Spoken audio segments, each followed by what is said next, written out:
Salut tout le monde, bienvenue dans Vert Politique, me revoilà pour un nouvel épisode. Cette fois-ci, je suis au Havre. Alors grâce à mon oncle qui connaissait donc une cousine, donc une copine qui avait sa cousine, qui avait une copine. Enfin bref, en tout cas, j'ai trouvé une famille super sympa.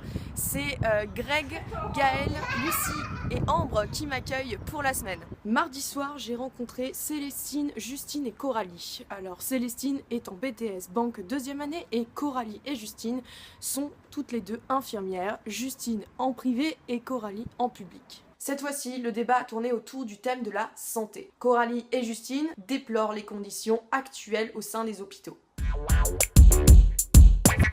Êtes-vous candidat?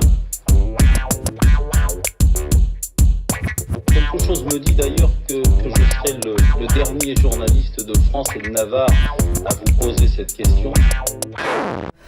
Nous, en tant que soignants, on n'est pas forcément satisfait à 100% des soins qu'on prodigue et les gens ne sont pas non plus satisfaits de ce qu'on leur propose. Ouais. Et le problème, je pense que tous les problèmes d'agression qu'on peut entendre dans les actualités, dans les hôpitaux, dans les services d'urgence, etc., ça part de là. Je pense qu'il y a vraiment une mésentente, une incompréhension du côté des usagers des services de soins vis-à-vis de nous, de ce qu'on fait avec les moyens qu'on a en fait. On réduit de plus en plus le nombre de soignants par quart. Et le nombre de lits aussi. Le nombre de lits. Il y a une pétition qui sort en ce moment. C'est ça en fait. Et puis on fait tout dans la rapidité parce que on a plus de patients à gérer en étant moins. Des fois on se retrouve à être une infirmière pour 30-40 patients et c'est pas forcément gérable. On peut pas consacrer autant de temps qu'on peut aux patients. Et eux le ressentent aussi ce manque-là et je pense que ça vient peut-être aussi de là des fois leur agression et qui sont de plus en plus nombreuses aujourd'hui. On ne se sent pas forcément en sécurité quand on va travailler.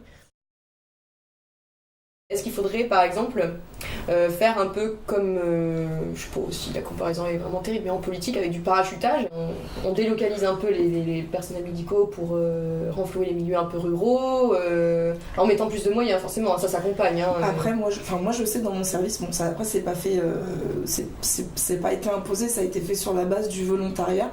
Il y a eu comme un partenariat avec la clinique de Deauville. Alors, c'est quoi la clinique de Deauville? C'est une clinique privée qui n'a pas forcément de maternité, qui n'a pas forcément de service de gynécologie, etc.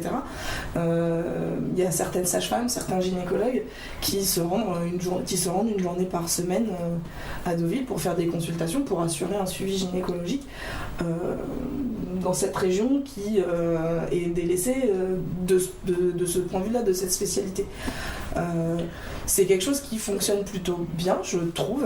Après, moi, j'ai pas le recul non plus nécessaire. J'ai que le retour de mes collègues qui se déplacent à Deauville sur la semaine. Je pense que c'est une solution qui est à apporter. Après, il faut de quoi donner envie aux personnes de pouvoir y aller. Je vois, sur le Havre, il y a des cabinets qui ont ouvert. Du coup, les personnes ont eu droit à une exonération d'impôts pendant un certain nombre d'années pour pouvoir favoriser l'ouverture de médecins spécialistes. Donc ça, je pense que ça peut être une solution pour favoriser l'emploi ou l'ouverture de nouveaux cabinets de spécialistes parce qu'on manque vraiment de spécialistes dans certaines villes. Quand on n'est pas dans une grande ville, on a du mal à trouver les personnes pour se soigner.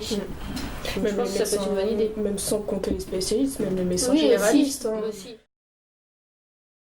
On pourrait du coup voir des partenariats privés-publics qui pourraient du coup pallier au manque un peu de moyens peut-être, au lieu de tout privatiser, donc faire un mix en fait, un partenariat. Ce serait peut-être une solution. D'accord. Et peut-être entre hôpitaux aussi peut-être. Le fait d'avoir un dossier accessible sur un réseau interhospitalier, ça pourrait être une bonne idée et ça pourrait pallier à ce genre de problème. Puis ça pourrait permettre d'éviter de perdre certaines informations parce que c'est vrai que par exemple quand on transfère à un autre hôpital qui n'a pas accès, donc il faut qu'on transmette le dossier papier, donc on sait jamais, il peut y avoir des infos perdues en cours de route, que d'avoir un système informatique qui réunit tous les hôpitaux de France.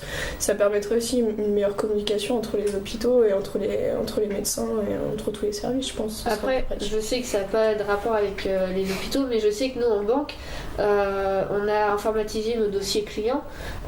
Du coup, maintenant, le client qui va déménager dans le sud va pouvoir transférer son dossier très facilement parce qu'on a déjà ces informations, on a juste à donner l'accès à un nouveau conseiller. Donc pour vous, ça sera un nouveau médecin. Et je sais que c'est très pratique parce que quand un client vient en vacances, il a besoin de quelque chose, on va pouvoir tout de suite l'aider parce qu'on va avoir les informations. On a juste besoin de demander une confirmation à son conseiller et c'est tout. Le fait d'informatiser les dossiers, je trouve que c'est une avancée importante parce que ça permet aux patients comme aux clients de se sentir plus en sécurité et se sentir à l'aise aussi parce qu'il sait qu'on aura toutes ces informations et non pas qu'il devra tout redire à chaque fois. Un suivi. Voilà, bien un suivi. Un vrai suivi. Voilà. Donc là, c'est ce qui manque entre hôpitaux. Le manque d'informations, de communication. Parce que par exemple, des fois, ils vont aller passer des examens à Rouen et puis du coup, quand ils reviennent chez nous se faire hospitaliser, on leur demande eux les clichés, mais ils les ont pas forcément, ils les ont pas pris.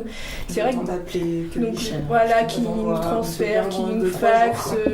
Voilà, ça nous prend du temps. Puis des fois, au final, on refait certains examens parce qu'on les retrouve pas. Enfin, c'est vrai que ce serait un gain de temps et je pense aussi d'argent au final parce qu'il y aurait certaines choses qui seraient gagnées là-dessus.